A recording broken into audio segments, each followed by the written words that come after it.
Hi, everyone. A very, very good evening to all of you, and thank you so much for having me here. It's heartening to see so many students, so many parents, so many teachers in the room. So if I get going and start with perhaps my professional journey, because I think a lot of students here would very quickly, I'm sure, start going to college and then start working and gain that financial independence that everybody really craves when they are young, right? I thought when Asna and team first spoke about beyond algorithms, I thought, let me see what that means for me, right? It's two words, algorithms, let's start with that, which effectively means something that is predetermined, something that is cookie cutter in a certain sense. It's a path well trodden. Someone's been there, done that, is what an algorithm usually is. Going beyond algorithms, which is the first word out of the two, is when someone takes a conscious choice. Someone for the next few minutes is me, takes a conscious choice to go beyond them, above and beyond them, sometimes to be successful and to pat myself on the back and say, that was a great decision. Sometimes going, didn't work at all. So let me talk about how I, at least in my professional journey, and then in the second half of the conversation, I'll talk about the non-professional part of my life, on how I went beyond algorithms and what that meant for me. Some worked, some didn't. But I think the important thing is with each one of them, I ended up learning a lot and I ended up growing a lot, both as a human being as well as an employee. In terms of, I grew up in India, I live in Bangalore. In India, and something tells me that in this audience here as well, in an Indian school in Qatar, probably the connotations are very similar. If you're a good student, which I was never a topper, but a good student. If you're a good student, you must take science. I can see some students rolling their eyes here. If you must take science, you must become an engineer. And therefore, yeah, sounds familiar. If you become an engineer, in India at least, a lot of what that means is doing a tech or an IT job, right? Did I follow this algorithm? Guilty as charged, I did, right? I'm definitely one of those who was a good student, took science, became an engineer, mechanical engineer, which is probably a little bit beyond algorithm. Also joined IT and did my first couple of years of work life was in the tech industry. I think the good thing was when I realized that tech job is not for me. And thank goodness, I realized that within the first year and a half of joining, that this is not where I see myself long term, right? And therefore what? Therefore, I ended up doing a PhD, which is not a very well-trodden path. Not everyone jumps out of IT and goes straight into a management PhD, but I did. I wrote CAT, and I went to one of the premier institutes in India called Indian Institute of Management, Calcutta. I went there, I did a PhD in strategy and HR. Now, the algorithm at that stage could have been, or should have been, you do a PhD, you have a love for teaching, which I do, therefore, become a professor, right? This time around again, I said, you know what, at 27, not right now, back then, many, many moons ago, at 27, I just didn't want to be a professor who could only teach out of textbooks. I wanted to be a professor, which I'm proud to say I am today, who can teach out of real world experiences, who can speak different sector language, who can speak different functional language. When I'm teaching business and strategy to my students today at various IIMs and so on, I'm proud to say that I'm able to combine theoretical knowledge, which is absolutely the bedrock of information, with a lot of real world experience, which I have gained over the years as a management consultant. So I broke that algorithm or that well-trodden path by doing strategy consulting and by joining a company called BCG, which is Boston Consulting Group. Did I stop there? As the half the slide is probably telling you, no, I did not. I very quickly then realized that, look, I want to be able to experience not just different sectors, which BCG was doing for me, not just different functional areas, but also the world, right? I had reached a point where I felt, you know what, India is great, Asia is great, but I do wish to see how the rest of the world works. And which is why I joined Woolworths, which is a retail organization in Australia. So I was based in Sydney for about 5 years and split my time in Sydney between Woolies, as we lovingly call it, which is a retail organization, and then Westpac, which is a bank. So if you see what I'm starting to paint a picture of is there were many moments in my career where I could have stopped and just continued to do what I was doing then, right?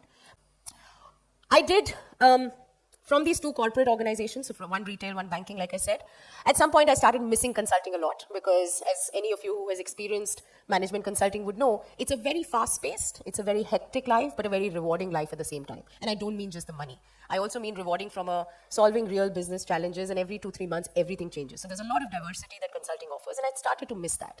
And this time around, I went back to Mercer, which is a HR organizational consulting firm. Therein as well, now if you see the logo is still the same, which is Mercer.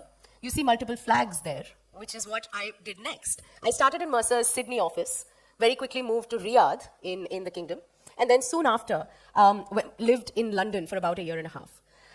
Why, you might ask? Avantika, can you not sit still in one place? How difficult can that be? It can be difficult for me. Again, it's a personality type. I want to, every few months, years, every few projects, want to challenge myself. I want to do something that I haven't done before, and which is what prompted moves like these. Today, I'm a partner with EY Parthenon, which is the strategy consulting arm of EY. EY, you might be aware of, is Ernst & Young. And I also, like the speaker who introduced me said, I also teach at business schools. Now, what does all of this have got anything to do with the students in the room? And that got me thinking, right? And I reflected on my time as a student. And I thought about what did my, and bear with me, this was many, many moons ago. So what did my average week or average month in college look like? And this is what it looked like, right? I did some math. I'm a consultant, so PowerPoint is our best friend usually. I did the math and I said, look, about 42% of the time, which is quite precise, but say about 40 to 45, somewhere there, of my time was spent on student stuff, right? What is student stuff? Attending lectures, projects, assignments. In my case, because I was a PhD student, writing my thesis, doing a lot of research, etc., etc. Cut to the last bar on the screen.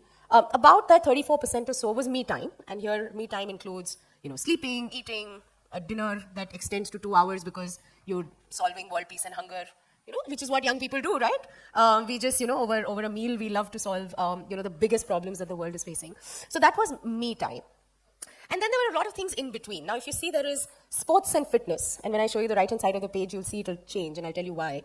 But there was a lot of sports in my life, always has been. There was a lot of socializing and partying, which is what you do as a student. So there were lots of sessions with friends, sometimes leading to nothing, right? But just socializing, which again, I can see all the students sheepishly smiling this time. And then there were some other hobbies. In my case, as you can probably guess, other hobbies included theater, public speaking, debating, etc., etc. So work has definitely increased, right? So for all those of you thinking, as a student I can chill, but when I'm an employee in an organization, and a big one at that, and doing important work, I can't chill, right? So you're right there to a certain extent. I do probably spend half my time, so an average working day for me is 12 to 14 hours. I'm not proud of it. I would love to have it go down. So Monday to Friday I have one job. Saturday, Sunday I have a completely different job. So I've consciously, I know you're name calling right now, don't. I have made my life more difficult by choosing to have two different types of jobs, a weekend and a weekday job. If I go to the last one first, and then I'll come back. If you see, from the 34% of sleeping, eating, etc., that I was doing as a college kid, that number's actually come down. One, because now I understand the value of time a whole lot better than I did as a student. I also need lesser sleeping hours to be productive. Again, it's what works for me, so you can't judge me, right? I need fewer hours in the day as me time, because a lot of that me time comes from all the things that are in between. So let's talk about that. The socializing and partying on this side has become family and family vacations and a lot of that on my left, your right, yeah?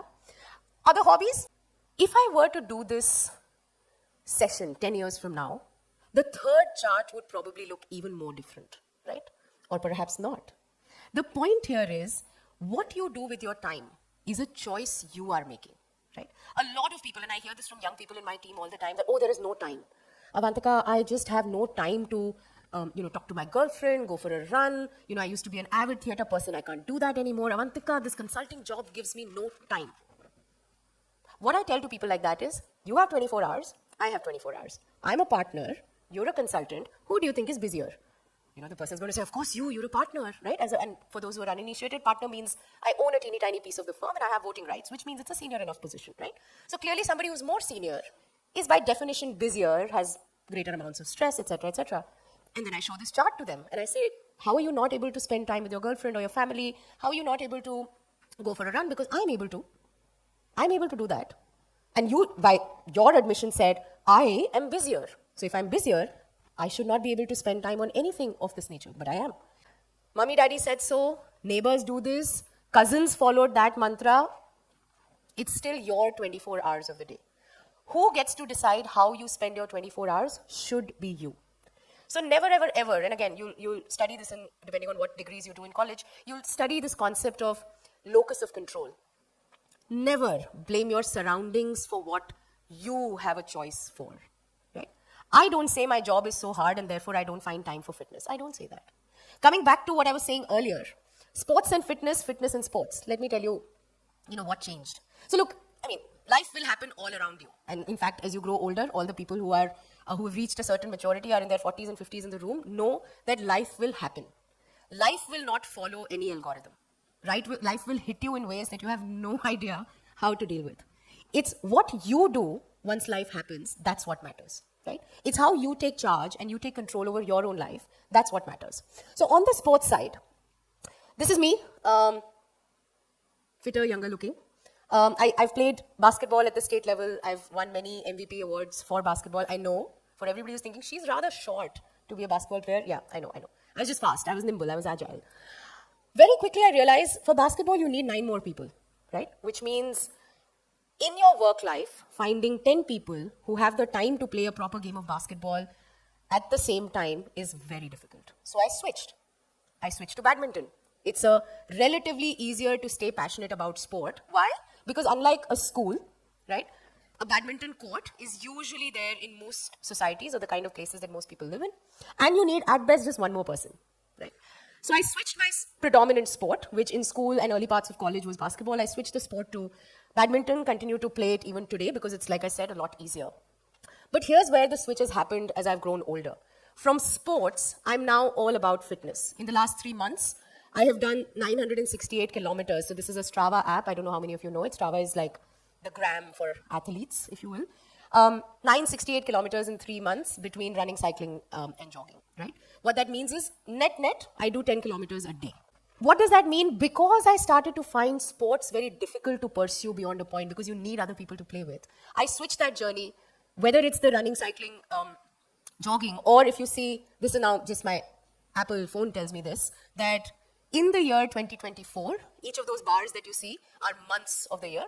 So every day I have done 14,656 steps, right? What am I trying to say? I'm trying to say life will happen. Algorithm will tell you basketball needs 10 people. You can't find 10 people. Stop playing. What I'm saying is, why don't you just change it? Change the narrative. Own the narrative. You are the decision maker. If basketball is not happening, switch to a sport that can happen more regularly, i.e. badminton. If that also hypothetically starts to become impossible, switch to something else that still continues to give you the passion for fitness, which I have. And the last one then is, something I'm, incredibly proud of. This is something I did in September. So I did Everest Base Camp. So again, it's just, thank you. It's just, thank you. It's just switching of that passion, but still remaining passionate that I'm talking about. All algorithms will not be met. You will not be able to conform to every rule. You will not be able to adhere to every rule in your life. Can you twist the rule to still remain passionate about what you're passionate for? Yeah. Remember the other hobbies, and I said theater. This one might shock you, but that's me. So that's me playing Sagredo, and I was a good friend of Galileo, right? The physicist, the mathematician, the astronomer, in a play called Life of Galileo. And my role in this play was letting Galileo know, because back in the day, if you go against the church, they would burn you, right? This is the 1600s I'm talking about. So my role is very emphatically telling Galileo, please don't tell people that sun is the center of the universe and not the earth, which is what was believed back then. So that the varied emotions that you see on my face are me pleading Galileo, please don't do this, they'll burn you to death. This is again very recent. So that 4% of time that I was spending on my hobbies as a student, I continue to do that today as well. The last thing I'll talk about, what does all of this therefore mean for students in the room, parents in the room, teachers in the room, is as you think about what's next for you, think about a nice confluence of 4 things, and it's a concept on Ikigai. If you haven't seen the book, read the book, please do pick it up when you have some time. As a young person today, and this is to all the students, I think the most important thing, and I was the same, is, I want to start earning lots of money, right? Is that a bad motivator? Absolutely not. I think it's a good thing to be financially independent. Money is a great driver, of course, if earned the right way. But money, very quickly you'll realize, and I'm speaking as a much older person, very quickly stops to mean much, right? I still remember my most valuable purchase was, remember they used to, you were not even born then, I think, but there used to be a Moto Razr that used to open like this, like a Motorola phone. From my first salary, I bought that. Yeah, you remember that. From my first salary, I bought that phone for my father. At that time, I used to earn 13,960 Indian rupees, which, as you know, is peanuts. That still continues to be my fondest memory of money well spent. Today, I'm at multiples of that amount, right? I don't think it matters that much or as much as that first motor razor meant to me. So therefore, money you will want to chase, and that's the bottom quadrant in this, which is what you can be paid for, right? But then very quickly move towards what are you good at? Trust me, innumerable people in the workforce, and the stats I think are about 70% of all workforce in the world is disengaged with the work that they do.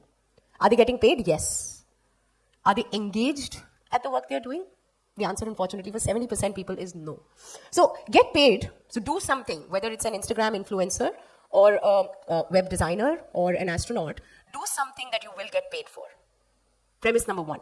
Number two, make sure you're actually good at it. Why is that important? Because only then you will grow. Otherwise, you're having to do something that you're not good at. You'll continuously get beaten up for not being good at something, and therefore, eventually, the money may not follow. The most important one is, but do what you love. Again, the number of people who are doing jobs today that they are possibly good at makes them good money, but they're actually not excited about it. They don't love it. They don't jump out of bed. They are dragged out of bed by either their parents or spouses or children, right? Don't do that. Only do a job that you can fall in love with, right? Only do a job, let me repeat that you can fall in love with, because everything else will follow. Money will 100% follow. People will follow you if you're doing something that you truly, surely love. And then the last piece in this puzzle is also try and make sure that you're doing something that the world needs. So let's say some of you, how many of you want to be entrepreneurs? Excellent. Oh, I love that. Excellent. If you want to be an entrepreneur, again, especially for all of you who raised your hands, you want to be a rich entrepreneur? Yes. You want to, yeah, she's laughing, she's saying, yeah, of course. Yeah, and you must. You want to be a rich entrepreneur, you want to do something that you're good at, i.e. entrepreneurship in this case. You also want to do something you love, which is solving a particular problem. Can I just add that fourth element, that can you also try and solve that problem for the greater good? Can you take a particular set of problems and make sure you're bringing the four-part mantra of Ikigai in all of those things together? You can take away the fact that, yes, there'll be algorithms, yes, life will happen, but what's more important is how you react to life when it's happening and how you push yourself to go beyond those algorithms. Just one last thing before I close. There's a lot of young people who I work with, who I actually asked lots of crazy questions as I was preparing for this TEDx talk. These are all 21, 22-year-olds in my team today. They all work with me. And I just thought I would share that these are the people who inspire me to hopefully help me inspire them and people like you as well. Thank you so much. Shukran.